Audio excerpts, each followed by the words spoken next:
Bien, esto es básicamente eh, detectores. Primero detector, luego un poco receptor. El, el- el detector es parte fundamental del receptor, es una parte física. Y bueno, en estas imágenes, o en estas figuras se puede eh, mostrar, ¿sí? Y recuerdan que, bueno, la semana pasada hablamos de emisión espontánea, en el caso de LEDs, emisión estimulada en el caso de láser. Y también por ahí se mencionaba un fenómeno que es el de absorción. ¿Sí? Entonces, bueno, aquí lo que principalmente prima para el funcionamiento de los tipos de fotodetectores es la absorción. Básicamente es ese proceso. Entonces, si revisamos ese proceso, es bueno tener la capacidad de que un haz óptico o un haz de luz em, impactando o incidiendo, sería una mejor palabra, incidiendo en un material semiconductor, tenga la capacidad de convertir pulsos, en este caso ópticos, porque vienen del canal óptico, en pulsos eléctricos.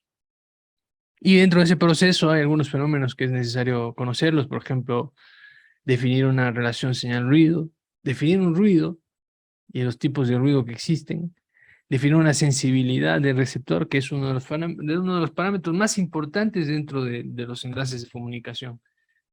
Eh, Igual, si ustedes han visto, por ejemplo, o han estudiado microondas, los equipos de recepción tienen un umbral, una corriente mínima, que en este caso se llama corriente oscura en ópticas, em, que cuando se supera este umbral, obviamente el desempeño del sistema de comunicación va a ser deficiente. Y también es importante conocer que hay procesos, mejor dicho, ¿no? Hay herramientas que se llaman figuras generalmente, el cual nos pueden dar el desempeño de los sistemas. Y nuevamente hacemos referencia a la parte analógica y a la parte digital de los enlaces de comunicación. Y yo les mencionaba que igual en la actualidad existen montados, implementados y funcionando sistemas analógicos en nuestro medio. Aquí en la ciudad de Loja, por ejemplo, lo mencionaba la red de TV Cable, que es una red híbrida, una parte es analógica, otra parte es digital, y habrá otras redes que son netamente digitales, que tienen FTTX, por ejemplo, pero todas involucran los mismos parámetros, todas involucran tener un balance óptico y en ese balance óptico conocer las características de los receptores, por lo tanto, de los detectores. Entonces, bueno, aquí se menciona como el principal componente es el fotodetector, ¿sí? Una de las cosas importantes también es conocer, claro, es la conversión, como decía, de la señal óptica que llega del canal, y aquí también funciona el tema de acoples, la técnica que utilice para acoplar, la potencia incidente, eh, saliendo del cable, en este caso el equipo receptor, y bueno, convertir en una señal eléctrica. Y de la parte eléctrica hacia adelante o hasta llegar al usuario final existen también otros componentes, sobre todo preamplificación, amplificación, filtrado. Se utilizan filtros pasabajos, por ejemplo, que son circuitería complementaria, ¿no? Eh, las longitudes, aquí están puestas las longitudes de onda a las que el detector responde, eh, dependen de la composición del material del detector. Y hablando de semiconductores, generalmente tenemos componentes de silicio, de germanio y también aleaciones de materiales, indio, galio, arsenio, fósforo, como funcionan igual en el tema ah, de fuentes de luz, ¿sí? Entonces, aquí hay algo que es importante, que es obtener una corriente, porque estamos trasladando luz a energía eléctrica. una señal eléctrica. Entonces, esta conversión se hace a través de un efecto fotoeléctrico, ¿sí? Y hay una corriente que obviamente se la puede calcular en función de la cantidad de energía que llega, que lo vamos a ver en un rato. Estos son los requerimientos de un fotodetector. Bajo ruido, obviamente ya hay dos tipos de ruido, un poco adelantándome, un ruido térmico, un ruido de disparo, y hay ciertas características propias de cada una. Y por lo general uno va a ser va a estar más presente que el otro, generalmente el térmico en los sistemas ópticos, porque habíamos dicho que también, por ejemplo, en los detectores se tiene la dependencia muy importante de la temperatura. La presencia de temperatura en los sistemas de generación de señales ópticas es crítico. Por eso incluso se necesitan muchas de las veces a controladores térmicos. Y aquí entonces pasa lo mismo. Una de las cosas es ese ruido que genera el tema térmico, que es predominante, insisto, en este tipo de sistemas. Entonces, bueno, lo que se requiere es bajo ruido, alta sensibilidad, que es uno, insisto, de los temas más importantes. Cuando se habla, por ejemplo, de FTTX, se habla, por ejemplo, de un cierto número de pérdidas en el canal y una sensibilidad del receptor. CNT, por ejemplo, maneja una tasa máxima de pérdidas. La norma de FTTX menciona una sensibilidad mínima, si no estoy mal, de menos 28 dB, o menos 26, no recuerdo exactamente, pero está en ese rango, ¿no? De menos 26 a menos 28 dB o dBm. Entonces es importante, ¿no? Esa alta sensibilidad, bueno, bajo costo, alta confiabilidad. Esto creo que es generalizado para todos los sistemas que se buscan, ¿no? Los tipos más estudiados y los que rigen actualmente son los de semiconductor, al igual que las fuentes, ¿sí? Y en el proceso, esto es importante también, en el proceso posterior, es decir, todo lo que viene después de la circuitería que hablé, el tema del filtrado, el tema de amplificación, preamplificación, es el proceso donde se extrae la información del canal. Y ustedes saben, los que han estudiado, por ejemplo, teoría de la información, yo siempre hago referencia a teoría de la información porque creo que es una de las asignaturas importantes dentro de la carrera de electrónica. En muchas de las universidades se ve como transmisión de datos, pero en transmisión de datos vemos ahí, por ejemplo, componentes de codificación, de canal, de fuente, y se mide todo el tema de cantidad de información que puede pasar por un canal, dependiendo del tipo de canal. En esta semana que estuve leyendo un poco al respecto de codificación en canal óptico, hay libros dedicados a codificación en canal óptico netamente, códigos lineales, de bloque, todo eso que se estudia en esa parte de la carrera. Entonces, hay una parte en teoría de la información que se llama mm, umbral de decisión, o una parte donde el receptor va a decidir si lo que le llega es un 0 o un 1. Y eso es muy importante y eso se basa básicamente en la corriente que le llega al receptor. Entonces, es importante, ¿no? Entonces, en este proceso, al final del receptor se extrae la información y obviamente lo que se busca es que tenga la menor cantidad de pérdidas. Y ahí está ligado la probabilidad de error, está ligado a la relación señal-ruido y otros factores adicionales. Sí. Esta es la corriente que les decía, la fotocorriente generada es siempre proporcional a la potencia óptica recibida, está en función de eso, de la cantidad de energía que se recibe, y se puede calcular de, bueno, varias formas. ¿Sí?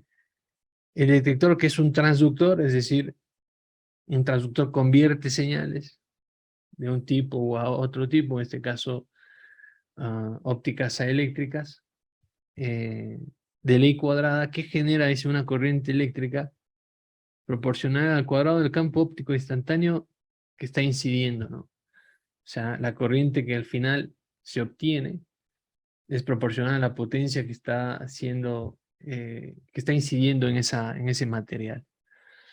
Entonces, está en función de L, que es una longitud de la región fotoactiva. Aquí esta es una expresión que siempre la vemos en este tipo de cálculos. Y por ejemplo, cuando en los videos de fuentes se ve este exponencial por atenuación y una longitud negativa, es como un exponencial negativo, ¿no? Que básicamente esto, cuando veamos esto, sabemos que es pérdidas, ¿sí? Esas son pérdidas. Y en este caso, este alfa es un coeficiente de absorción. Entonces está ligado netamente a esa capacidad que tiene el material para absorber electrones, o fotones en este caso. Fotones sería, ¿sí? El medio de absorción seleccionado son aleaciones, como he dicho, pero principalmente de silicio germanio, que son los semiconductores principales, y que funcionan en las bandas donde se desarrollan este tipo de comunicaciones. Aquí hay una respuesta de varios elementos o materiales, tenemos silicio y su correspondiente longitud de onda y la respuesta relativa, ¿no? Vemos que el germanio funciona, creo, en la banda de frecuencia más amplia, es decir, cercana a los 800 nanómetros hasta un poco más de 1600 nanómetros. Entonces el germanio se convierte en uno de los principales componentes de los detectores o de los fotodetectores. Y hay variaciones que funcionan obviamente en rangos o en bandas más pequeñas, y esta aleación también de indio, galio, arsenio funciona también en un amplio rango de frecuencias, ¿sí? Entonces, esos son los principales materiales con los que se manejan los detectores. Aquí hay algo más específico, que son las longitudes de onda de operación, en que se puede detectar, tanto para silicio, germanio, y las aleaciones que hemos visto, galio, arsenio, y algunos otros valores, digamos, importantes, como por ejemplo la longitud de onda de corte, a la cual, digamos, mm, trabajan específicamente, y la longitud de onda de corte aquí hace las veces de un indicador en la cual bajo esa frecuencia o es una frecuencia referente en donde se tiene mayor cantidad de energía funcionando correctamente el detector, ¿no? Las bandas en las que funciona, les había dicho que el germanio tiene un gran ancho de banda, digámoslo así, hasta 1600 nanómetros, y también esta aleación de indio, galio, arsenio, eh, en un gran ancho de banda, una gran capacidad, ¿sí? Más conceptos básicos. Tenemos aquí responsividad y eficiencia cuántica. Cuando hablamos de responsividad, estamos haciendo referencia a sensibilidad. Y si ustedes toman un datasheet, imagino que la gente que trabaja en sistemas ópticos todo el tiempo va a estar, por ejemplo, revisando especificaciones técnicas de equipamiento. Y una de las especificaciones técnicas importantes es en los transceptores o en los transceivers, el transmisor, el receptor, es la responsividad. Que bueno, básicamente indica, dice, si la energía de los fotones incidentes supera la energía de la banda prohibida, la band gaps, se genera un par, que es un electrón hueco, cada vez que un fotón... Pablo, Sí, buenas tardes, disculpe que le interrumpa. sí. ¿A qué se refiere con la banda prohibida? Ok, la banda prohibida tiene que ver con el tema de la banda de valencia y la banda de electrones, la banda de conducción. Y la banda prohibida se da cuando existe ese intercambio de energía entre un hueco y un electrón. y eso permite que haya una conductividad, digamos.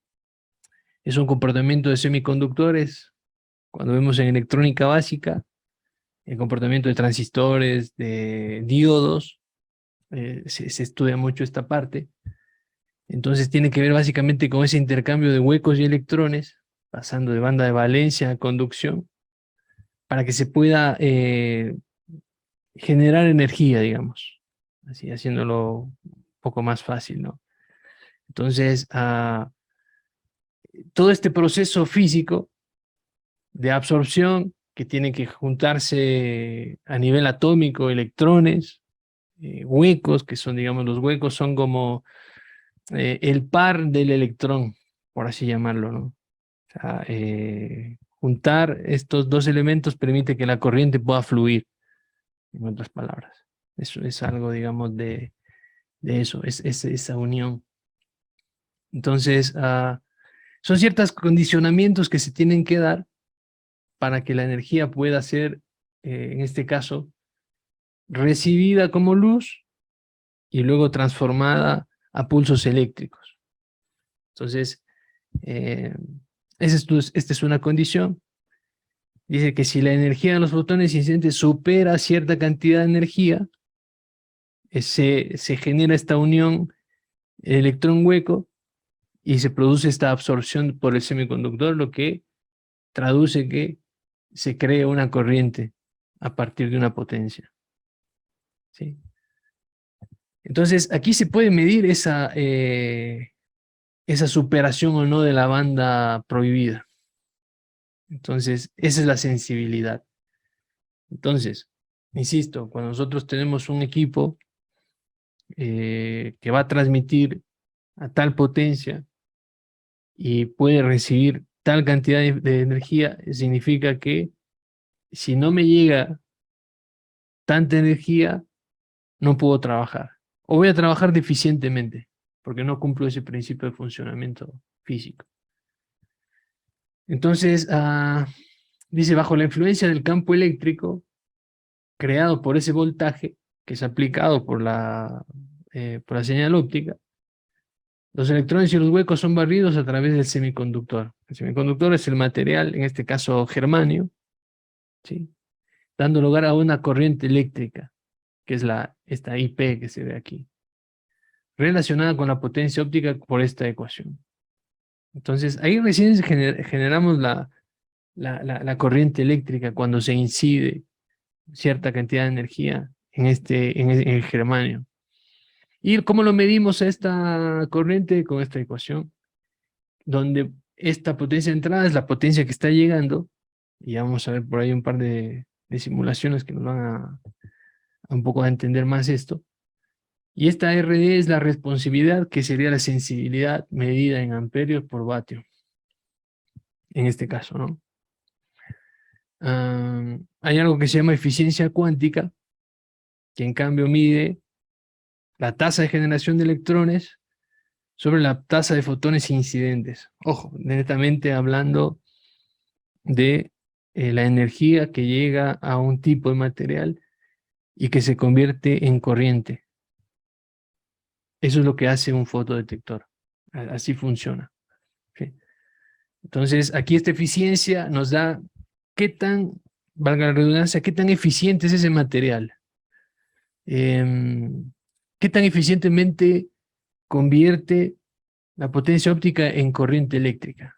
Se puede medir con esta HV, que es la energía del electrón, una carga y esta responsividad.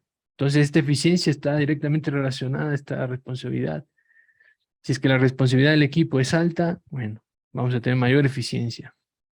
Si es baja, bueno, es menos eficiente. ¿Cómo traducimos eso en la práctica? Bueno, básicamente si tenemos un equipo que tiene una sensibilidad de menos, no sé, menos 15, y tenemos un equipo que tiene una responsabilidad de menos 30, obviamente uno va a ser mejor que el otro. ¿Cuál va a ser mejor? ¿El de menos 15 o el de menos 30? Y lo digo así en negativo porque los valores de sensibilidad son negativos. El de menos 15. De menos De 15. menos 30. El de menos 30.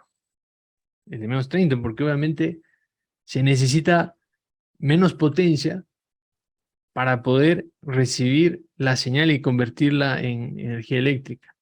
Y la eficiencia del sistema va a ser más alta.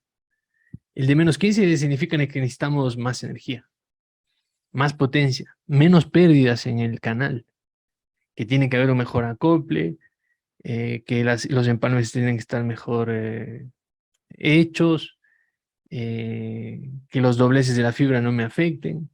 Todo eso influye en esta parte. Entonces, la sensibilidad es parte fundamental. Ok. Hay formas de medirlo. Como les decía, no vamos a entrar en ese detalle. Se puede medir todo.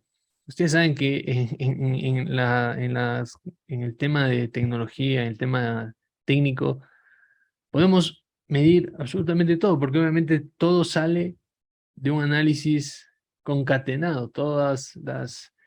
Eh, todos los experimentos, todo el desarrollo científico nos ha llevado a que obviamente podamos calcular absolutamente todo.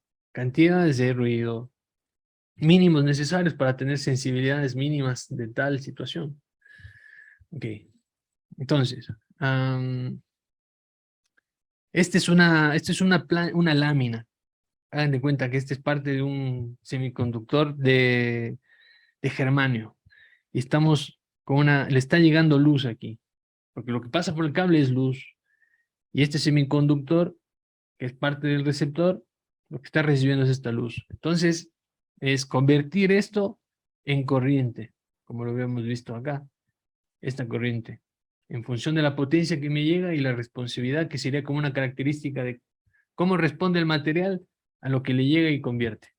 Es básicamente eso, ¿no? Esto es la potencia transmitida en la lámina, que tiene un ancho, obviamente, y también el ancho influye, la parte física. ¿Cómo influye que sea más ancho o más angosto dentro de? Y esto se puede medir igual.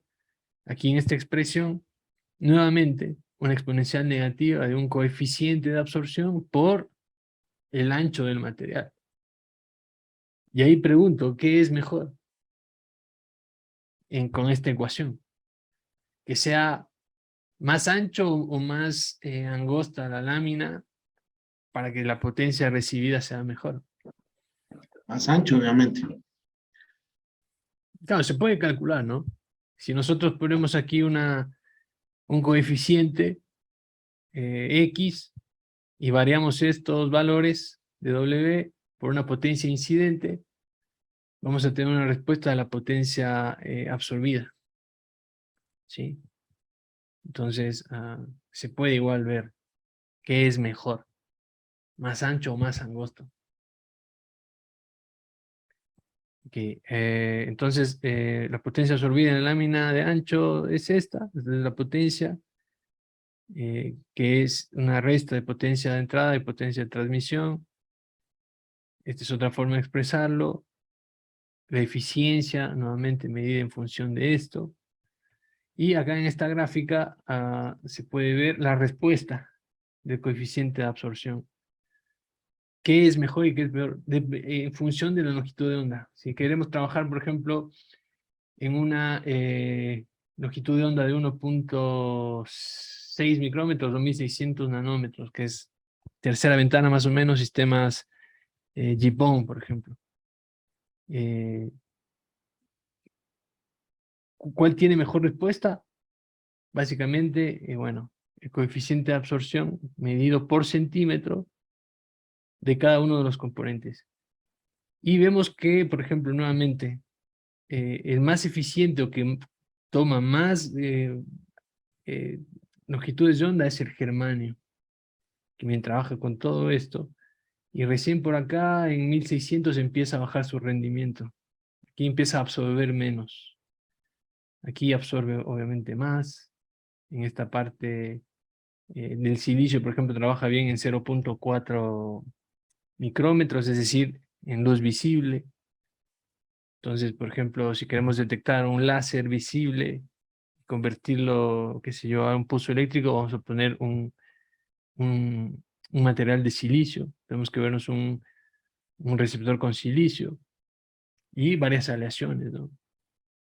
Entonces, más respuesta, menos respuesta en función de la longitud de onda. ¿Sí? Entonces dice la dependencia de la longitud de onda y con el coeficiente de asociación para varios materiales. ¿Sí? Entonces, bueno, depende también del material, obviamente. Es otra de las características. Este concepto es importante, que es el tiempo de subida o el famoso rise time. No sé si algunos lo han escuchado, me imagino que pocos han escuchado el concepto de rise time, pero es fundamental. Funciona como un criterio para saber si el enlace que yo estoy planteando, con la fibra que estoy planteando, puede manejar el tráfico que estoy diseñando. O sea, es muy, muy importante. La próxima semana vamos a ver algo de un par de sistemas con rise time y con potencia óptica para hacer enlaces de comunicación y poderlos, por lo menos, que ustedes tengan una idea de quienes no, por ejemplo, nunca han visto ópticas, cómo funciona un enlace de comunicación. Y sabiendo cómo funciona un enlace de comunicación, puedo hacer muchas variantes. Los sistemas de GPON igual trabajan con enlaces ópticos y con balances ópticos. Es decir, determinar mi potencia de recepción, cuál es la distancia máxima que puede tener ese enlace hasta antes de usar un amplificador, por ejemplo, o un repetidor.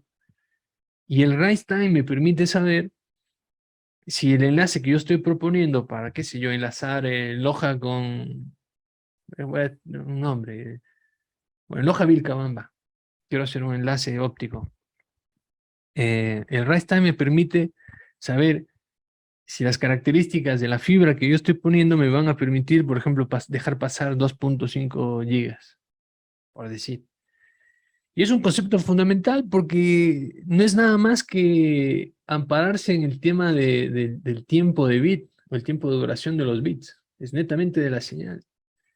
No es más que eso. Entonces, se puede hacer cálculos de eso, y la próxima semana me imagino que vamos a ver algo de eso. Y es otro de los conceptos y otra de las características de los receptores, al igual que su ancho de banda, que también es fundamental. El ancho de banda, dice, de un fotodetector viene determinado por la velocidad con la que responden las variaciones de potencia incidente. Cuando nosotros hablamos de ancho de banda, generalmente en telecomunicaciones o en comunicaciones en general, hay un concepto que es medio mal interpretado por ejemplo, ancho de banda de un servicio de Internet. Tengo contratado 20 megas, por ejemplo.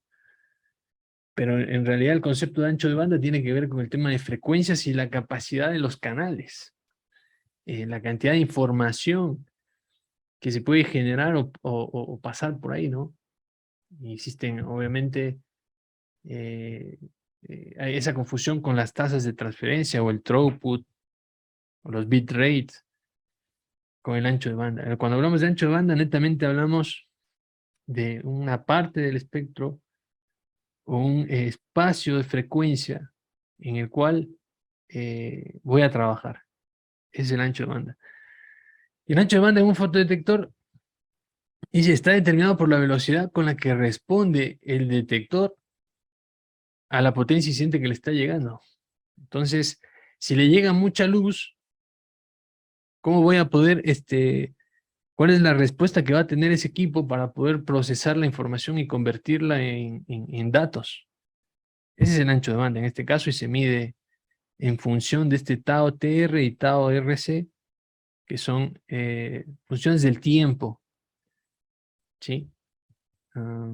Están aquí escritos, miren, es el tiempo de tránsito y constante del tiempo de circuito equivalente RC. Ahí nuevamente la electrónica siempre está ligada a las telecomunicaciones, por eso incluso muchos de aquí, o la mayoría, somos electrónicos y de telecomunicaciones, porque obviamente toda la circuitería electrónica que involucra el tema de comunicaciones tiene que ver con resistencias de carga, configuraciones de amplificación, toda esa historia que en algún rato nosotros por ahí vemos.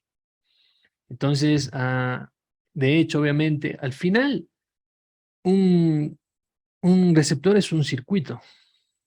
Es un circuito con sus componentes igual resistivos, capacitivos, de transistores que hacen amplificación y toda esa historia, ¿no? Entonces ese ancho de banda en realidad está ligado a esto, mira, tiempos, las constantes de tiempo, de cómo el material responde a la potencia que le llega.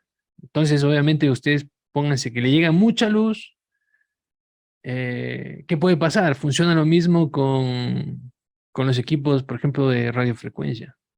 ¿Qué pasa cuando un equipo le llega demasiada luz? Bueno, que le llega demasiada potencia, no hablemos de luz. ¿Qué pasa? Satura. Se satura, eh, incluso se puede dañar directamente, ¿no? Y ahí recuerdan el fenómeno ese de la potencia, ¿cómo se llama esa potencia que se regresa? O sea, uno emite una antena y hay cierta potencia que no se va del todo y se regresa. ¿Recuerdan eso?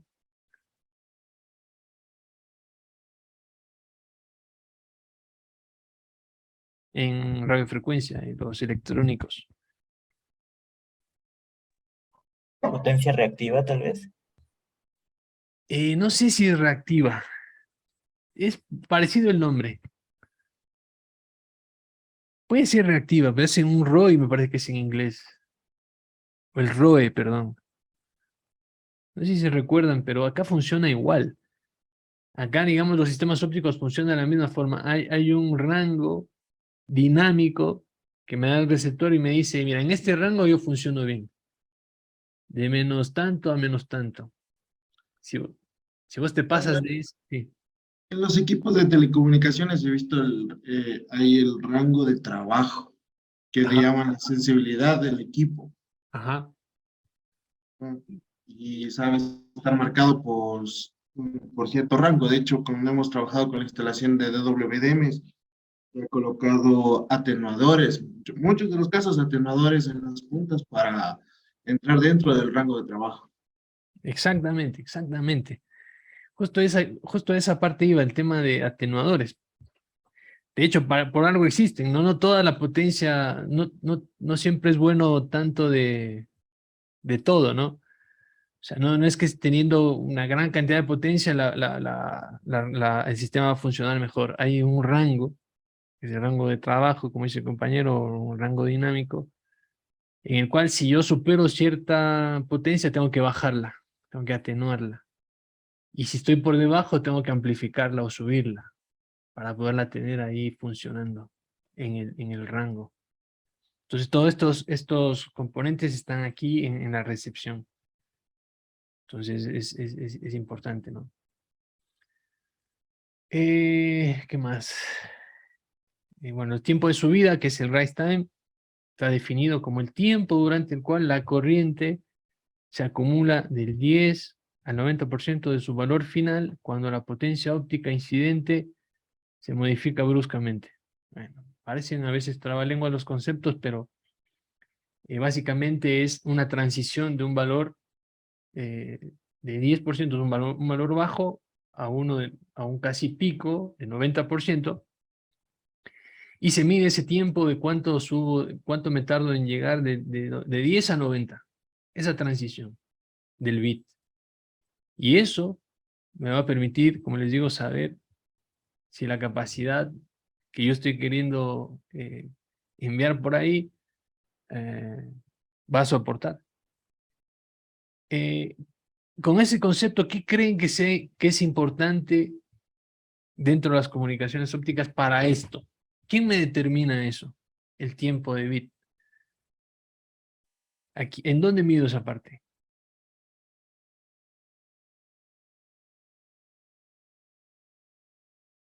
Ojo, eso lo mencioné la semana pasada. Digamos, ¿quién, en dónde, en qué parte? Hay dos tipos.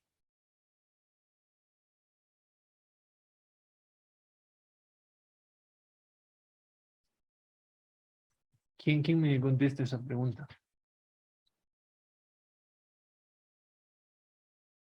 ¿Dónde se determina ese rise time?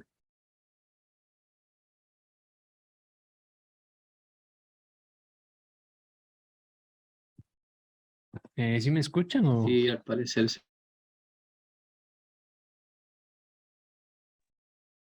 Bueno, disculpas. Ahí ya se le escucha ahí. Ok, perdón, no. La deficiencia de las comunicaciones con fibra en mi casa. Pero bueno, les decía que ¿en dónde creen que se define la parte del rise time? ¿Quién define eso? ¿Dónde creen que es importante eso? Porque el resultado les estoy diciendo que es determinar la capacidad de canal, en otras palabras. Determinar capacidad de canal. ¿En dónde se define esto? ¿Quién me lo dice? O sea, ¿qué parte del sistema se hace esa transición de bit de un valor negativo, o perdón, un valor bajo a un alto?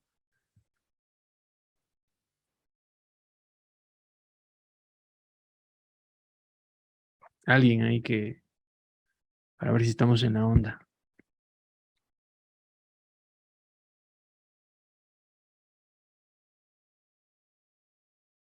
¿No? ¿Ninguno? Se le he entendido solo la mitad de la pregunta, para decir la verdad. ¿Se sigue cortando? Al menos en la pregunta sí se cortó un ratito. Mm. Déjeme ver si puedo.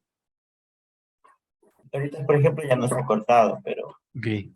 Y se está viendo solo usted, no está la... Esto del FaceTime a veces también salen componentes electrónicos, a veces deben basar un valor alto para que se mantenga estable, después regresa a cero, algo así. No te escuché muy bien, Wellington, la Hay mucho respuesta. ruido, me parece. No te escuché lo que dijiste. Bueno, les voy a dar la respuesta. Es en la parte de modulación. Recuerdan que había una parte de la modulación donde uno escogía, por ejemplo, cómo convierto el tema eléctrico al tema óptico. Es como esa secuencia de unos y ceros se hacen pulsos de luz. Y habían dos maneras de hacerlo, no retorno a cero y retorno a cero. ¿Recuerdan? En esa parte, la modulación óptica es fundamental. Para eso sirve. Entonces, hay una manera de, mejor dicho, influye que sea no retorno a cero y retorno a cero, el bit. Porque ahí es exactamente donde se mide esa transición de un valor bajo a un alto. Y se mide ese tiempo. Y luego hay una caída nuevamente en retorno a cero. Entonces no es lo mismo tener un canal o un sistema con retorno a cero y con no retorno a cero. Por algo hay una diferencia, obviamente. Influye en eso, en la capacidad de los sistemas. Bien, voy a continuar porque luego hablo mucho y no hacemos lo que tenemos planificado. Aquí, ok, otro parámetro es la corriente oscura, ¿sí? Que es generada en un fotodetector, incluso en ausencia de señal óptica, y se origina en la luz dispersa o en los pares electrón-hueco generados térmicamente. ¿Sí? Eso es un parámetro de corriente que está ahí como una referencia, que luego sirve para comparar con la señal que genera el detector. ¿Sí? Y también trabaja con el tema de sensibilidad. Okay. El ancho de banda les decía que está en función de estos tiempos y aquí podemos concluir que, por ejemplo, al reducir estos valores, el ancho de banda aumentará el tiempo de tránsito y todo eso, ¿no? Esta es la estructura de un foto PN, que es el fotodiodo básico. Todo esto es semiconductores, física de semiconductores. Un material tipo P, 1N, que influye en el material tipo P. Esta es una zona de agotamiento que puede variar en anchura, y en función de esa variación, la responsabilidad va a ser alterada, ¿no? Entonces, este es un fotodiodo tipo P y tipo N, ¿sí? La responsabilidad de un fotodiodo es bastante alta, ¿sí? Debido a una alta eficiencia cuántica. Eso ya lo habíamos visto, cómo influye la eficiencia, ¿no? Voy a pasar un poco más rápido esto, para poder llegar a hacer las demostraciones. Este es un pulso, miren, recuperado. Este es un pulso original, digamos. Bueno, este es un pulso eléctrico, perdón, óptico. Hagan de cuenta que esto está circulando por la fibra.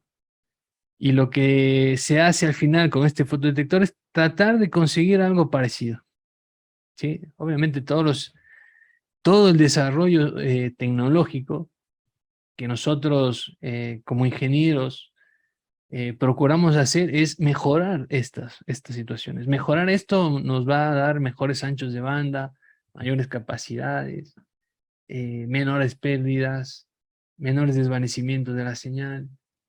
Ese es el trabajo que se realiza hace más de 20 años, en los últimos 20 años al menos. Y es como por ejemplo lo que les mencionaba, que ahora que está por acá Wellington, en la semana que conversamos, me mencionaba de la fibra de baja dispersión o de fibra de compensación de dispersión, que es un desarrollo tecnológico que no data de hace mucho, bueno, o sea, de 20 años que se viene haciendo, pero que busca que, por ejemplo, simplemente agregando un carrete de fibra con cierta característica de dispersión, me permita obtener un enlace óptimo. Esto es igual. Los fotodiodos tratan de que la señal obtenida o convertida a pulso eléctrico sea lo mejor posible. Sí, esa es la función, y en eso está el desarrollo científico día a día. Mejorar la calidad de los conductores o los semiconductores, que la pérdida se acople mejor, que se reciba o que se mejore la sensibilidad, todo eso, ¿no?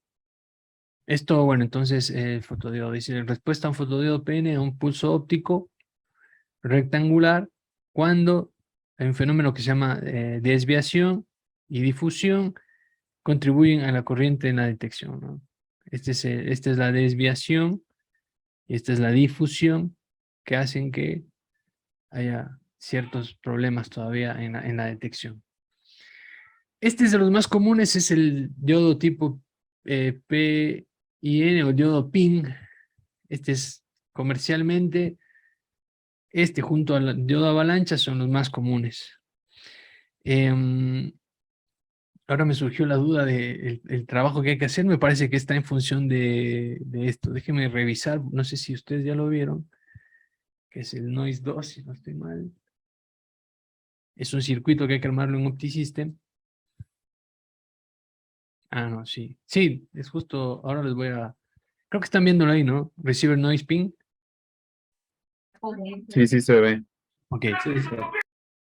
Esto es lo que hay que hacer. Entonces, bueno, básicamente, en las diapositivas mismo está los tipos de ruido, que son dos tipos que les mencionaba: shot noise y thermal noise, ¿sí?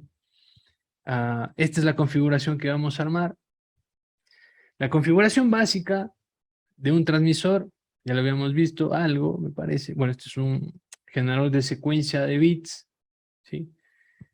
Generador de secuencia de bits, llámese, por ejemplo, no sé, a un computador. Hagan de cuenta que esto es un computador, un celular, no sé. Algo que genere bits de manera aleatoria. Unos y ceros aleatoriamente. Eso es información, eso es datos. Eh, este generador de pulsos, lo que está haciendo es modular esos bits. Ahí aplico no retorno a cero y retorno a cero. Voy a La compartir. codificación, ¿verdad? Perdón. Exacto, sí. La codificación. Este es un generador de pulsos que codifica, insisto, no retorno a cero, retorno a cero. Este es un modulador externo. Hay dos tipos de modulación, no se olvide, una interna y una externa. Aquí utilizamos un modulador externo. Y la fuente, ¿no? En este caso es un láser que trabaja a cierta longitud de onda, 193.1 terahercios. Y eso básicamente, haciendo esa conversión a longitud de onda, debe estar en cerca de 1550 y algo de nanómetros, con una potencia de 0 dBm. Eso es lo que hay que setear en el OptiSystem, ¿sí? Estos 4 componentes hacen un transmisor, ¿sí? Transmisor óptico. Luego esto está inyectando, claro, una potencia que es atenuada. Este atenuador lo que hace aquí es meter una pérdida de 35 dB, básicamente, porque si se dan cuenta aquí no hay un canal de fibra, aquí no se está poniendo fibra. Entonces cuando ponemos un canal de fibra, por ejemplo, ahí tenemos que agregar valores de dispersión, valor de la dispersión cromática, la longitud, la atenuación. Todo eso genera pérdidas en el sistema, ¿no? Entonces aquí lo que se está haciendo es directamente atenuarla. 35 dB. Si continuamos, aquí se divide. Este es un divisor óptico, un splitter. Han trabajado en GPON, splitter, ya sabemos que divide la potencia. Y la divide en partes iguales, ¿no? Aquí es 2 salidas, una entrada, 2 salidas, ¿no? La misma cantidad que viene aquí es la misma que viene acá. Y aquí tenemos 2 fotodiodos, ¿sí? PIN, este es un fotodiodo PIN, lo pueden encontrar ahí. Entonces, si le damos clic dentro de, a ver, no sé si, esto lo estaba haciendo, pero bueno, aquí, a ver, no sé si voy a compartir esto. Este me parece que es uno de los que vamos a hacer hoy. Este es un transmisor WDM, por ejemplo, que solo tiene un canal, pero bueno, es un WDM al fin. Entonces, este es un fotodetector. No sé si están familiarizados, por ejemplo, con el OptiSystem, cómo funciona. Cómo encuentro un fotodetector, por ejemplo. Me imagino que debe estar aquí en librería de receptores ópticos. Pero algo me preguntó del OptiSystem y bueno, básicamente es sencillo, ¿no? Arrastrar los elementos aquí a este layout. Y con un doble clic se pueden abrir las ventanas. Voy a compartir esto mejor. Se pueden abrir, por ejemplo, si hago un doble clic. Esto, mire, tiene una responsividad que es una sensibilidad medida en amperios vatio, que los habíamos dicho. Este es un valor nominal que generalmente está seteado así y es un valor referente que lo manejamos siempre de esa forma. Mientras un ejercicio no diga lo contrario, la potencia máxima centrada, mejor dicho, perdón, centrado en la potencia máxima, es decir, han de cuenta que es un pulso gaussiano casi. Y aquí está el ruido, los tipos de ruido. Está habilitado, por ejemplo, este ruido base, que es un tipo de ruido. Pero lo más importante es este ruido térmico. Cuando tenemos un visto es porque está activado. Y el valor que le vamos a dar. El valor del ruido térmico generalmente está en el rango de algo por 10 a la menos 22. Tengan en cuenta siempre eso, ¿no? Agregamos ruido de disparo, sí o no, que también es otro de los componentes importantes. Estos dos ruidos son los más importantes. El térmico y el de disparo. ¿Sí? Entonces, vuelvo a la configuración.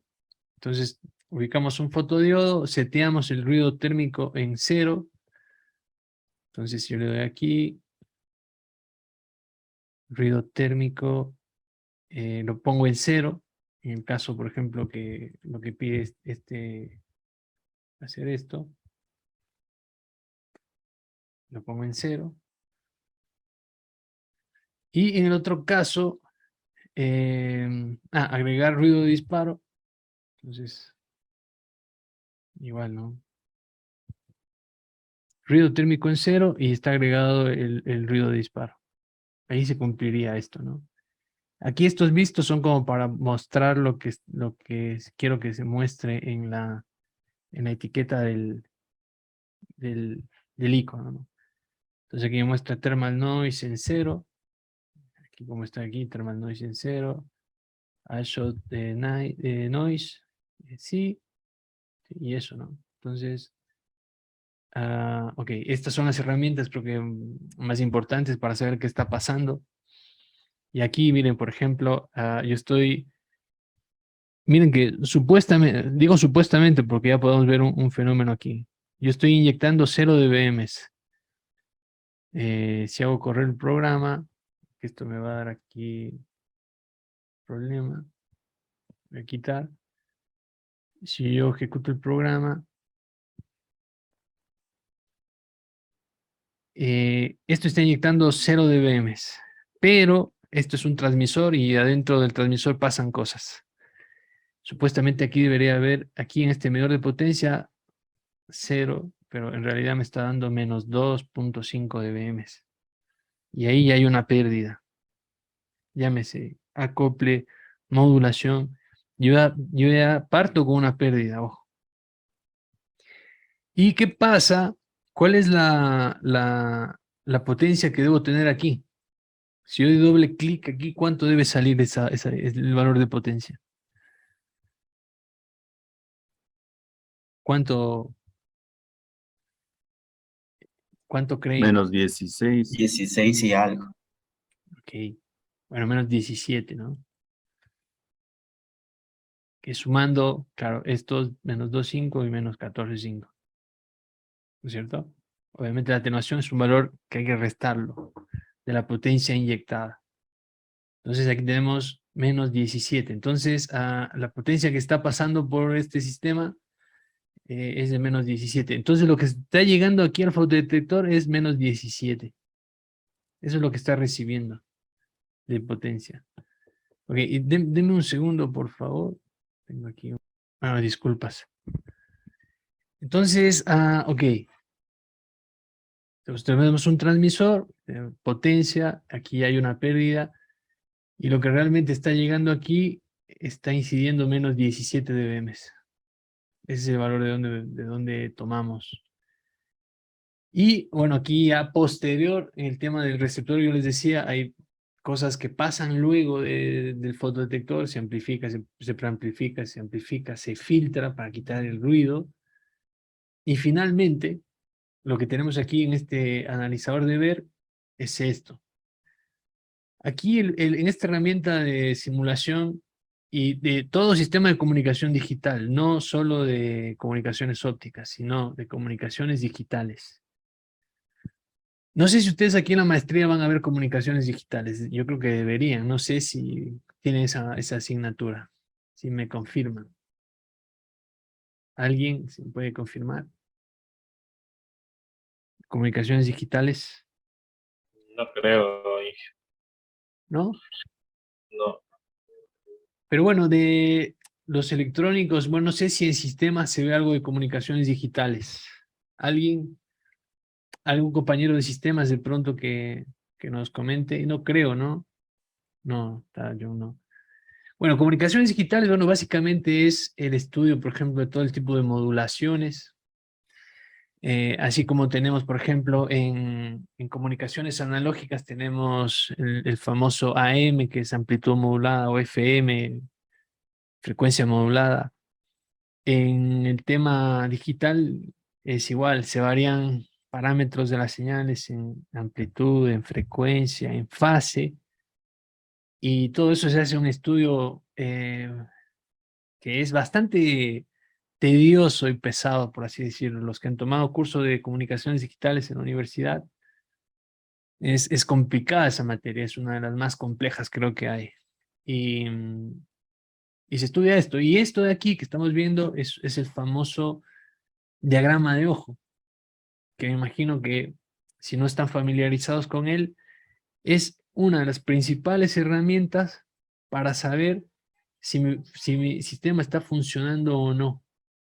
si funciona bien o funciona mal. Pregunta, ¿cuál es el valor de ver mínimo para que un sistema de comunicación digital sea declarado como óptimo, por así decirlo? Declararlo, bueno, utilizar una palabra. ¿Cuál es el valor de ver que tenemos que tener mínimo? Que me dice esto. Sí. 10 a la menos 9. 10 a la menos 9, exacto. Eso significa que por cada 10 a la 9 bits, o sea, es un giga, ¿no? O 10 gigas. Un giga. 1 por 10 a la 1 9. giga. Exacto. Por cada gigabit de información, voy a tener un errado. O sea, 10 a la 9, ¿cuántos son? 1000 millones.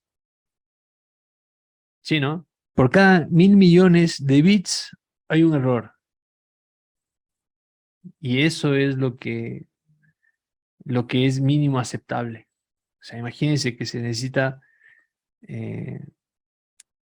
mucha confiabilidad de los sistemas. Entonces ustedes aquí, cuando hagan las simulaciones, pueden chequearse aquí que el mínimo ver. En este caso, el ver que tiene este sistema es de 1.7 por 10 a la menos 10. Entonces está dentro o está superando el mínimo. ¿Sí? Entonces es mínimo 10 a la menos 9 o mejor que eso. Y otro de los factores importantes es el factor Q, que creo que en las diapositivas está algo por ahí mencionado. No me he metido tampoco a explicar demasiado.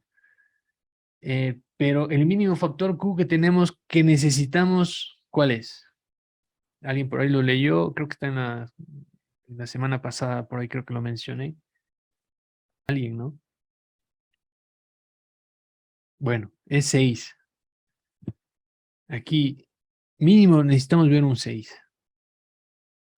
Y aquí mínimo un menos un E por un E a la menos 9. Esos dos factores, muchachos. Perdón que les diga muchachos, perdón, pero eso es lo mínimo que necesitamos. Cuando veamos eso es porque por lo menos la potencia que está llegando a mi receptor va a permitir que exista comunicación. Y ahora va a depender qué tipo de calidad de la comunicación. Esto que ustedes ven aquí desordenado, esto que no se ve bien, se llama ruido. Y eso obviamente genera problemas en la comunicación. Se va a tener una señal que no va a ser tan buena. ¿Y eso en qué va a influir? Que bueno, la degradación de la señal. Y Que aquí, sí. en esa gráfica que nos está presentando de ver cómo podemos mejorar el tema de la señal.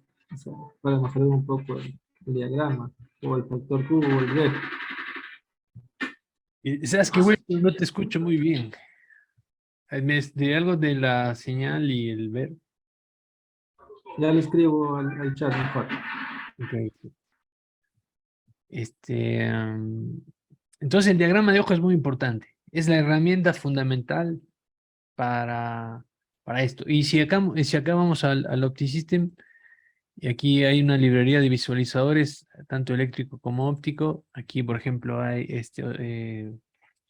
un analizador de espectro, hay un visualizador en el dominio del tiempo, y cada obviamente cumple sus funciones. Hay un analizador WDM que es para ver el espaciamiento de los canales. Eso me imagino que más en alguna práctica WDM lo vamos a hacer. Medidor de potencia, obviamente. Aquí algunos sirven. Si le damos un doble clic en este, por ejemplo, analizador de espectro, esto está en función de frecuencia. Vemos el pulso y la potencia que tiene. Este es el dominio del tiempo, que me permite, obviamente, en función de dónde estoy ubicándolo, porque hay que verlo dónde está puesto. Está luego del atenuador. Y vamos a ver cómo se puede ver aquí la señal. Si lo ponemos antes del atenuador, es decir, aquí, va a haber una diferencia seguramente. Entonces, aquí podemos ver los pulsos que se están generando, ¿no? Esa es la señal que está transmitiéndose por el cable. Aquí hay algunas herramientas con un clic derecho. Hay un zoom, un pan para, bueno, menear la señal. Marcadores. Si hacemos un zoom, por ejemplo, en una parte por aquí de esta parte, por ejemplo. Y vamos a ver, miren, claramente un pulso de esta forma. La duración del bit. Sí, miren. Cuánto dura el bit. La potencia. ¿Sí? Y aquí obviamente, miren, aquí tenemos potencia, pónganle que es 1 milivatio. Cerca de 1 milivatio. Esto es después de la atenuación. Hacemos clic derecho y agarramos un pulso por aquí. Aquí, por ejemplo, para mover esto con un pan, podemos hacer. La potencia ya está muy por debajo, ¿no? 30 micros aproximadamente. Tenemos 1 milivatio acá, la potencia ya, la señal se ha visto sufrida, aunque no tan deformada. Y habrá que medir el tiempo de bit también de esto. Entonces, bueno, son herramientas que tiene esto que la verdad que sirven mucho para el estudio de ópticas. Está bastante detallado. Entonces, bueno, esto creo que es la configuración que hay que hacerla. Estoy aquí y aquí lo que se pide es hacer una diferenciación entre un fotodiodo con un tipo de ruido y con otro y ver el comportamiento, ¿no? Y analizarlo y concluir. O sea, no está difícil. Así que ahí se los dejo para que lo analicen. Pueden agregar, por ejemplo, más pérdida. Por ejemplo, ¿qué pasa, por ejemplo, cuando esto está con 14 de pérdida, ¿no? Si yo aquí le subo, no le pongo 14, le pongo 40, obviamente va a haber una degradación de la señal que se va a ver reflejada aquí. A ver, no, pero no corrí el programa. Entonces, bueno, no se olviden antes siempre correr para que recalcule. Y aquí ya se verá. ¿Qué es esto, no? De ahí básicamente, ¿qué es lo que se ve ahí? Ya no da el verde el factor Q. ¿Perdón? El verde y el factor Q ya están bajo los mínimos. No hay parámetros ya de medición a la I. Exactamente. Bueno, básicamente ahí no hay nada ya que ver. Ahí no hay nada. Tenemos un factor 0, un mínimo ver de 1, que es el peor caso, ¿no? Peor que eso ya no hay. Y ahí viene el tema de cómo yo compenso eso. ¿Cómo compenso eso? ¿Qué se les ocurre? Hay varias formas, hay muchas. Y ahí sí me escucha. Sí, Puede ser amplificadores o que sean los comentarios de expresión negativa también. No sé. exacto. Potencia. Potencia. Veamos, por ejemplo, si aumentamos potencia. Que ojo que igual está en 0 dBm, que es un valor que ya veíamos que ya ingresamos con pérdida. En realidad estamos metiendo -2 ya aquí. -2. Y hay otra cosa, que ojo, que los láser tampoco es que tengan, o sea, las fuentes ópticas tampoco es que tienen un elevado, no es que tienen 30 dBm, no. Los comerciales, ¿en cuánto están? La gente que trabaja con Transave, todo este tema. Un promedio. Un SFP de 20K está en 5 dB y un SFP de 40K está alrededor de los 8.9 dB de Ok, salida. ok. Y fíjate que son 40 kilómetros, ¿no? A 8.9. ¿No es cierto? 40 Sí, kilómetros. correcto. Ok, entonces, pongamos aquí que esté en... ¿Dónde está la potencia? Aquí. Póngale 8. Y a ver qué pasa. Siempre correrlo y verlo, ¿no? Y miren,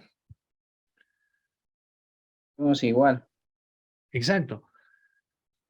Y ahí viene otro tema. O sea, no es que digamos que el láser inyecte más potencia, voy a tener la comunicación sí o sí. Y eso es importante de conocerlo. O sea, no significa que sabiendo o obteniendo esto o subiendo la potencia voy a tener una comunicación mejor. Claro, obviamente nosotros estamos metiendo 8, claro, aquí ya en la pérdida de modulación, acoples y todo, ya entramos con 5 dBms. Y obviamente acá, si le sumamos 40, porque es una pérdida gigante, 40 dB es un montón. Y tenemos que darnos cuenta que el problema no sería tanto el transmisor, porque nosotros estamos inyectando recién 8, pero estamos perdiendo en el camino 40. Entonces acá lo que voy a tener ya son menos 35. Igual, la misma pregunta, compañero. La sensibilidad de los equipos que se manejan en 20K, en 40K, más o menos, ¿cuánto es? A ver, sabe estar entre menos 13 y menos 18, Menos, de 40K. ok, menos 13 y menos 18. Y aquí tenemos ya una pérdida de menos 35.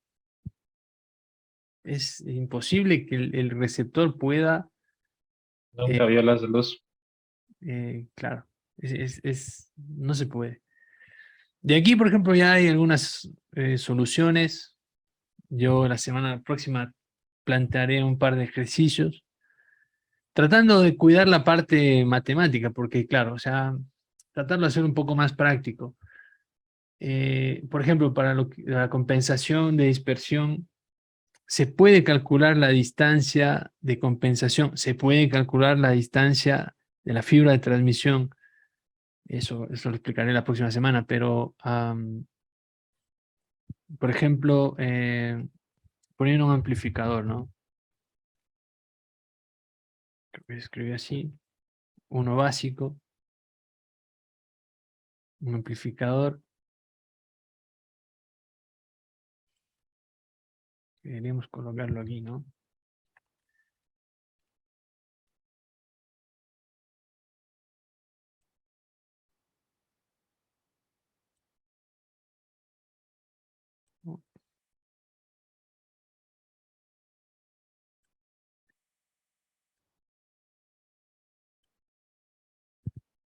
Y ustedes saben que un amplificador, ¿qué me mete a un sistema? Ruido. Ruido. También, sí, sí. Pero bueno, ¿para qué lo utilizamos? O sea, no para meter ruido, sino para tener una ganancia. Y aquí, por ejemplo, si hacemos un doble clic, obviamente esa ganancia se puede modificar, que es el... Pablo, Sí, una consulta. Y el tema de filtros, en este caso, se podría colocar. sí, claro, este sistema que estamos viendo aquí, claro, digamos, aquí hay un filtro, ojo. Pero también los filtros, al igual que los amplificadores, tienen un límite comercial. O sea, no los hacen a medida, ponle. No es que tú tienes un sistema y te va a decir, yo necesito una ganancia de 38, ponle. No es que te lo van a vender así. Hay ganancias comerciales. Un número, por ejemplo, común es este de 20. El filtro también te ayuda, pero es en la última parte, ya post detector. Y ya habíamos dicho que lo más importante es este punto de aquí, porque aquí se ve la potencia que está llegando. Después del fotodetector es un tema electrónico, es un tema ya de filtrado, pero ya es un proceso que ya viene contaminado, por así decir. ¿Sí? ¿Me entiendes? O sea, ya no te suma mucho, te ayudará, por ejemplo, a quitar las frecuencias que no te sirvan, centrar una frecuencia, pero si es que esa señal ya viene con mucho ruido y está, digamos, contaminada, por poner un término, ya no te va a servir de mucho. Estos filtros de aquí, por ejemplo, te sirven para circuitos de decisión, para saber si, por ejemplo, la señal que viene con determinado nivel de corriente eléctrica es un 0 o un 1. Entonces el detector o el receptor va a entender, ok, me llegó un 0, va a un 0. Me llegó un 1, ok, este es 1. Compara, ¿no? Niveles. Tiene un nivel que dice, un nivel, por ejemplo, de corriente recibida, qué sé yo, 5 miliamperios. bajo este es un 0. Y subiendo esto es un 1. Y ahí está ligado también el tema de ver. Porque, por ejemplo, si es que un detector, mejor dicho, un receptor, se confunde mucho en esta decisión, es donde se producen los errores y el bit error aumenta. O sea, hay más errores por cantidad de información que llega. Entonces, los filtros que están posterior al detector es para otro propósito. Ahí la señal ya está contaminada, por decir. Y hablando, por ejemplo, de ganancias de amplificación, hay algunas configuraciones también. Puedes poner, yo estoy poniendo aquí, es que bueno, aquí no tenemos un canal como tal, un cable de fibra exactamente en este ejercicio. Yo estoy poniéndolo aquí en la mitad o después del atenuador, porque obviamente si lo pongo antes, también lo puedo poner antes. Es decir, si yo pongo 20 aquí, este amplificador, ¿cuánto me entra acá? No me entran 5, sino me llegan, ¿cuánto? 25. 25, exacto. Acá, la potencia que estoy recibiendo es de menos 35. Si yo pongo el amplificador aquí, ¿cuánto me queda? Menos 15, ¿no es cierto? Sí, Consulta, menos 15. pero ¿por qué poner un amplificador detrás de un atenuador? Por eso retiro el atenuador. Ojo, hay tres tipos de configuraciones de amplificación. Tú puedes ponerlo después del transmisor, puedes ponerlo en el canal y puedes ponerlo antes del fotodetector. Es válido. Funciona Pero dependiendo. en este caso que el atenuador lo consideras como un medio o es un atenuador que se coloca, digamos. Haz de cuenta, claro, yo no puse aquí, bueno, yo estoy basándome netamente en esto, ¿no? En esta de aquí, que no tiene puesto una fibra, no tiene puesto un canal. Pero obviamente yo puedo poner aquí un canal, o sea, puedo ponerte una fibra, ¿cierto? O sea, voy acá. Le hago una consulta. En el Sí. deber, ¿qué es lo que necesita? O sea, hacemos la práctica, pero lo, necesito un reporte Sí. de qué, de qué, o sea, ¿qué necesita? ¿Cuánto hay de pérdida o qué se Porque necesita presentar? aquí me parece que está escrito. Aquí no está pidiendo, bueno, no está pidiendo exactamente algo puntual, pero lo que yo creo que se debe hacer es comparar el rendimiento de ambos detectores. ¿Sí? Porque ahí estás teniendo, mejor dicho, es el mismo fotodetector, pero con diferente tipo de ruido. Y ver cómo afecta a la señal cada uno de los ruidos.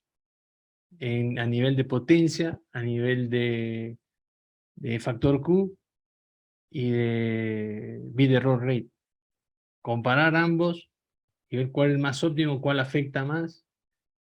Y no te pide remediarlo, aquí estamos más bien viendo cómo podemos remediarlo. Pero lo que se trata de hacer es comparar estos dos tipos de ruidos y ver cómo afectan a un mismo equipo, porque en uno se lo toma en cuenta al uno y el otro no, y el otro al revés. Esto es para un fotodoping. Eso es lo que hay que hacer. Y hacer un reporte, obviamente, de eso con capturas de pantalla, eh, eso. Ahora que si viene bien, si ustedes quieren mejorar el sistema, se puede hacer. O sea, eso depende de ustedes también. O sea, eso yo no estoy pidiendo, pero yo estoy aquí tratando de un poco explicar cómo un amplificador puesto aquí funciona. Si yo lo cambio acá, cómo funciona. O sea, eso también ustedes lo pueden practicar y lo pueden incluir, ¿sí? Eso en el trabajo. Entonces, lo que yo les decía era que, claro, tratando de correr esta simulación con un amplificador después del atenuador, ver si mejoraba en algo o no. Y bueno, mejora. No del todo, pero algo mejora. Porque obviamente depende de la ganancia que está puesta aquí. Si yo lo pongo antes acá, yo creo que el comportamiento va a ser diferente. Y eso también ustedes lo pueden constatar. ¿Se entiende? Entonces, Inge, una consulta. Imagino que también hay amplificadores que antes de amplificar pues la señal que viene con ruido y demás, filtran, ¿no? Filtran la señal y luego, y luego sí lo que es señal realmente, no ruido, eso se amplifican para poder llegar al receptor, ¿no? tal cual. Sí, eso se llaman repetidores. El repetidor es más complejo porque ahí tienes un receptor dentro del equipo, un amplificador y luego otro transmisor. Entonces, claro, ahí mejoras la señal, la calidad. Aquí lo que estás haciendo con un simple amplificador es dar ganancia a la señal que te está llegando. Si la señal tiene ruido, se amplifica el ruido. Pero como tú dices, si es que pongo un repetidor, primero recibo, la proceso, le doy ganancia y la vuelvo a transmitir. Ese es más complejo. Existe, claro que sí. Pero me parece que aquí en el OptiSystem no hay repetidores. No estoy seguro. Al menos no recuerdo haberlos visto. Pero claro, eso es lo óptimo. Bien, eso es el trabajo que hay que hacerlo. Así que ahí les dejo más bien libertad para que ustedes, lo mínimo que les pido es eso, lo de comparar esos dos tipos de ruido en ese sistema.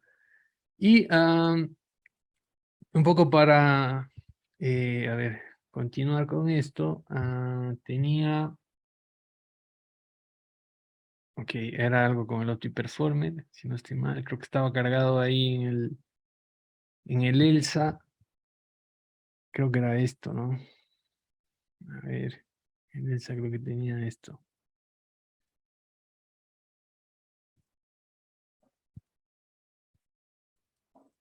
Ok, que es algo similar, pero aquí lo que se hace es comparar un detector APD con un PIN, ¿sí? Igual, obviamente, este es un transmisor. Igual no hay canal, pero está dividida la señal con un atenuador que le da pérdida. Y hagan de cuenta, o sea, no es que es un atenuador como tal la pregunta que me hicieron. Es un canal, sino que está puesto nada más que el valor de la pérdida del canal. Entonces, igual aquí podemos correrlo.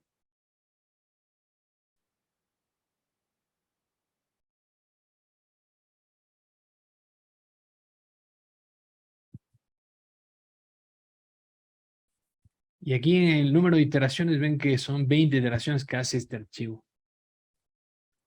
Y aquí ven cómo va variando la ganancia, ¿no?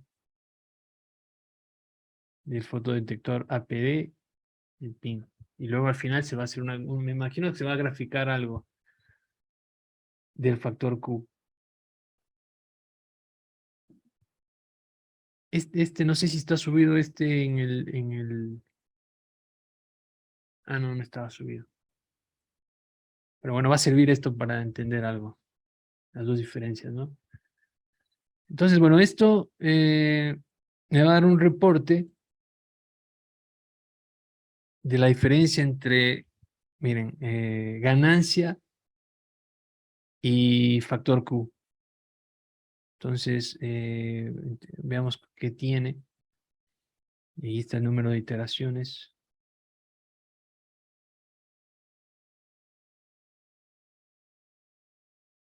Okay, empezamos, por ejemplo, inyectando potencia y tenemos aquí un fotodetector. Es otro tipo de tecnología de detectores, ¿no? Con una ganancia determinada, porque el fotodetector APD tiene la posibilidad de meter ganancia implícita. O sea, es más efectivo que el PIN. Es más costoso en algunas situaciones, pero el funcionamiento es mejor. Entonces, hace una comparación, por ejemplo, aquí del ver. El factor Q empieza con 8, ¿no es cierto? Y el de acá, del PIN, en el mismo caso, tiene, quitar esto, 7, que van por ahí, ¿no? Inician casi iguales. Pero vamos viendo, claro, mientras se van dando las iteraciones, esto va a ir subiendo y esto va a ir manteniéndose igual, básicamente. Entonces lo que se hace es esto, ¿no? Este es un APD de cómo funciona, y luego esto está en función, claro, de la ganancia. Me parece que, a ver, aquí, veamos cómo está. Esto podemos irlo pasando así. 9, 10, 11, 11, 11, y se mantiene ahí. Esto es el APD, ¿no? Es constante. Pero claro, mientras va subiendo ya el número de iteraciones, es como que se va aumentando la distancia del enlace, pónganle. Se va degradando, obviamente, la señal. Sí, termina con un valor de 5.26 en el factor Q. Pero casi es constante, ¿no? Que es este de aquí. Las subidas, y luego al final empieza a bajar. Y en comparación con el pin, que por ejemplo, aquí por ejemplo, empieza con 7, 7,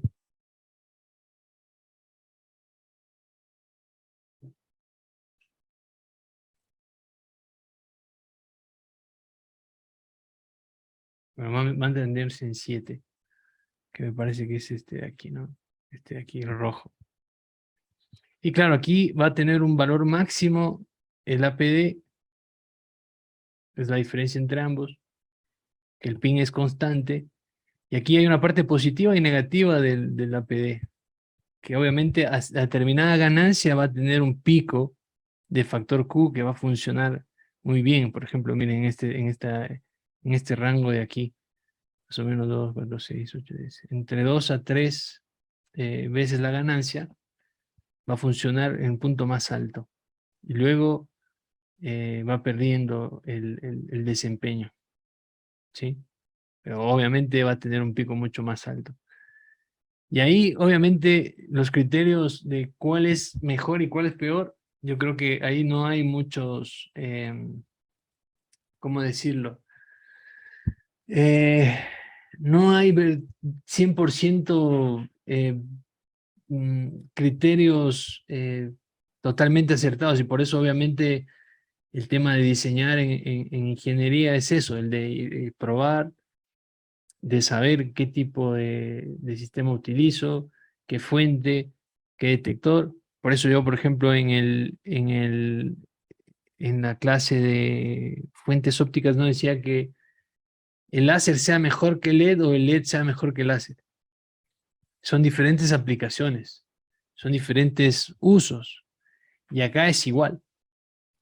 Lo que se debe hacer es conocer las características de cada uno y ver cuál conviene a lo que quiero hacer. Básicamente eso. Ok, por último, creo que esta es la última. Ustedes pueden probar esto ahora mismo en el OptiSystem. Esto es para encontrar el parámetro de ruido térmico en el receptor. Yo he dicho que dos de los componentes importantes son el ruido de temperatura y el ruido térmico. Hay uno que es dominante y otro que no. El ruido térmico es el más importante.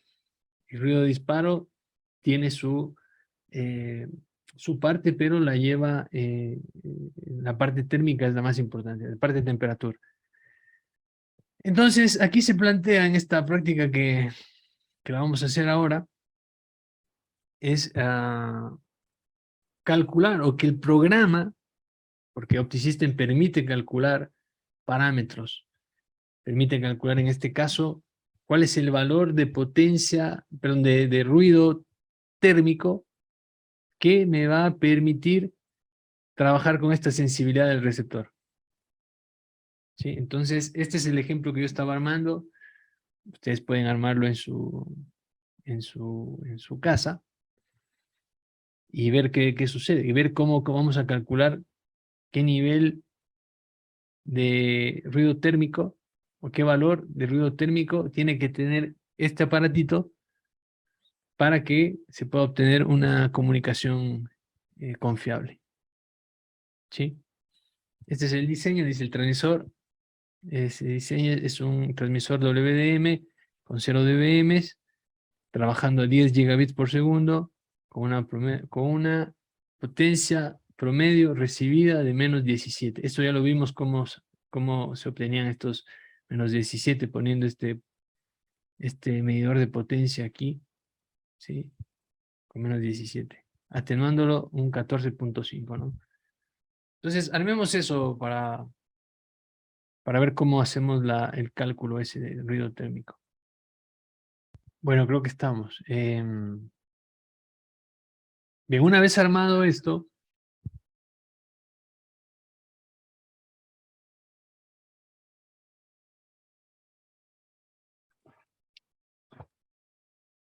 vamos a esta parte.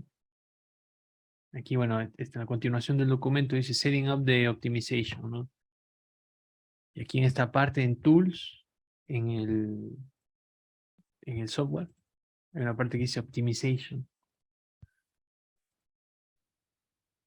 ¿Sí? Y bueno, lo que hay que hacer es, bueno, básicamente seguir estas instrucciones, ¿no? Entonces, a ver. Aquí Optimizations. Escogemos la primera. Doble clic. ¿Sí? Y aquí en esta parte donde dice Optimization Name, ponemos Receiver Sensitivity, ¿no? Ese es el paso 1.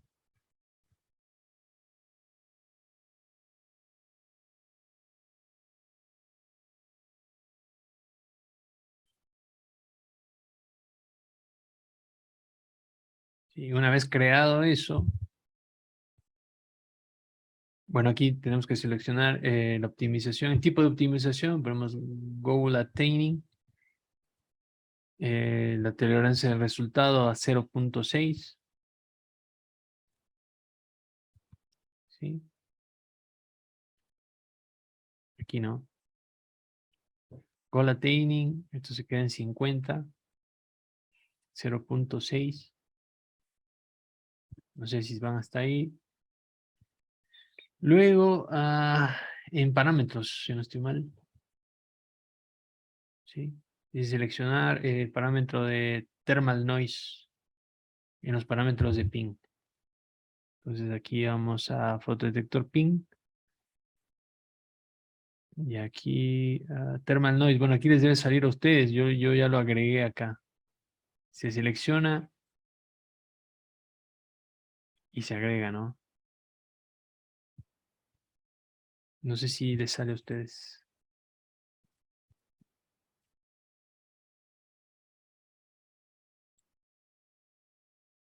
Sí.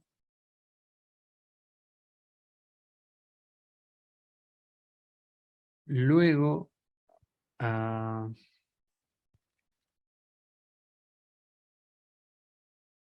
ok, agregamos este parámetro de Thermal Noise y le damos un valor mínimo y máximo. Aquí, mínimo y máximo. De 1 por 10 a la menos 25 y 1 por 10 a la menos 21. Luego en parámetros, perdón, en resultados, escogemos el máximo factor Q en el analizador de ver. Entonces vamos aquí a resultados, ver analyzer, y aquí debe salirles en alguna parte máximo Q factor. Yo ya lo agregué, por eso no me sale. Y aquí lo ponemos en valor objetivo 6. Ok,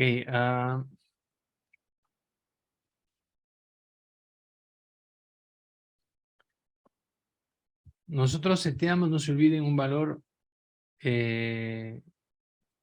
objetivo de Q-factor de 6. Entonces, cuando ya tengamos listo esto, tenemos que correrlo también, ¿no? A esta optimización. Lo que va a hacer esto es calcular automáticamente el valor del ruido térmico que debe tener el receptor, o el detector, perdón, para obtener el valor objetivo. Entonces, le damos ahí. Le vamos en salida, ¿no? Sí, y luego de 3 vueltas, 3 cálculos, lo setea a este valor, miren. 5 por 10 a la menos 22. Con este valor Q objetivo de 6.2 en este caso. Si nos vamos aquí al fotodetector, en ruido, vemos que el ruido está seteado a este valor. Y lo que vamos a tener acá es el valor de máximo factor Q, como lo habíamos seteado. Si nosotros variamos este valor de ruido térmico, no sé, le ponemos un valor de 15, por ejemplo.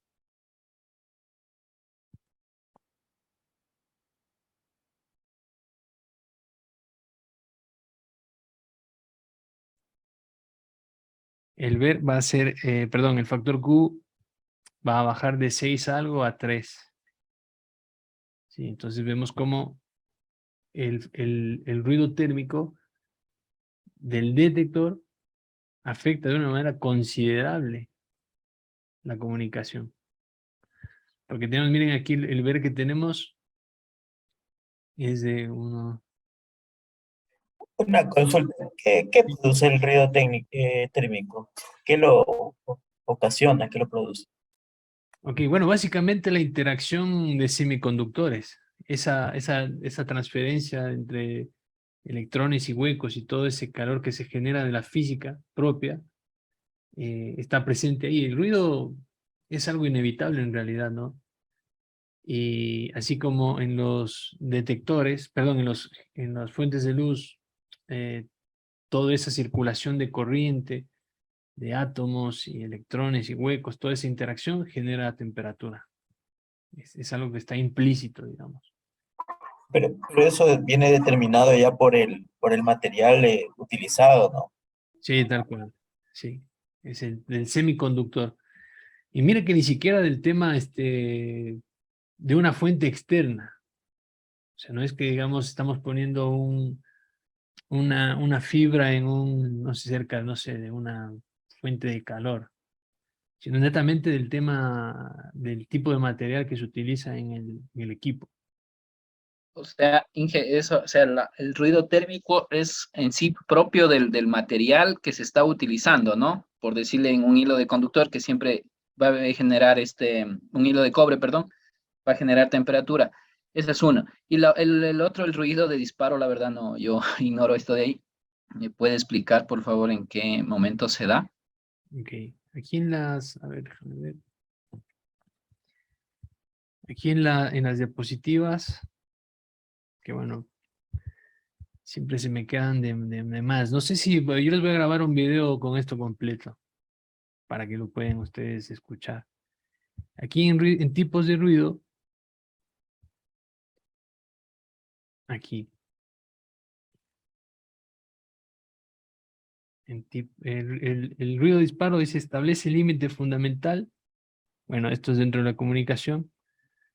Es una manifestación del hecho de que una corriente eléctrica consiste en una corriente de electrones que se generan en momentos aleatorios. O sea, es un concepto que suena medio abstracto, pero es parecido al tema térmico. O sea, es netamente de la interacción de la corriente de los electrones, que en este caso, al ser aleatorios, es algo que realmente es difícil de modelar. Una de las cosas más difíciles en ingeniería, por ejemplo, es modelar procesos aleatorios, variables aleatorias. Y aquí obviamente son aleatorios porque los electrones no tienen una determinada ruta, por decirte, que pasan de aquí a acá en determinado orden, a tal tiempo, sino son aleatorios. Es como cuando tú lanzas un dado y sacas un 1, un 3, un 6, un 5, no tienes un orden, eso es aleatorio. Entonces acá igual la corriente se va generando aleatoriamente. Y todo eso, esos ruidos implícitos, porque tanto el ruido de disparo como el térmico son implícitos. Es el famoso ruido blanco, ponle que siempre está presente, como vos dices, también en el cobre.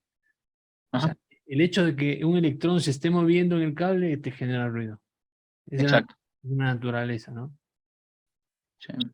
Ok, entonces, hay cosas que parecen que no afectarían tanto como un parámetro sencillo de ruido térmico, pero cambiándole simplemente ese valor, el sistema puede colapsar. Funciona lo mismo en el tema de dispersión cromática. Un valor de dispersión cromática que no sea el adecuado en un sistema, te tumba básicamente la red.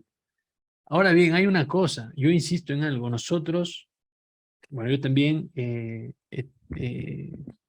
como ingeniero he sido técnico, y a veces obviamente, claro, nosotros en la práctica vemos que, no sé, cuáles son las fallas recurrentes. No sé, el transmisor se dañó, se cortó la fibra, no sé, el conector, no sé, algo físico, capa 1, ponle. Pero Doblez. doble S. Pero en cambio, claro, mira, hay tantos parámetros que realmente influyen en la comunicación que, claro, a veces para nosotros, o muchas de las veces para los técnicos, no se los conoce. Lo que pasa es que ahora, yo insisto, que la tecnología está tan avanzada en el tema de gestión y monitoreo y herramientas, que todo este avance científico ha llevado a que los equipos actualmente ahora fallen muy poco. Y mira que las tasas de error que se manejan, que les decía, es 1 en 1000 millones. O sea, es casi el error no existe. Entonces, toda la evolución de la técnica ha hecho que nos lleve a esto. Pero si nosotros nos ponemos a, imagínate instalar un cable de fibra en 1995, créeme que los resultados no iban a ser los que tienen ahora. Las caídas del sistema eran mucho más a menudo. Y la degradación de la señal todo el tiempo. Entonces, todo este proceso ha ido avanzando haciendo estos estudios y viendo cómo se mejoran estas capacidades.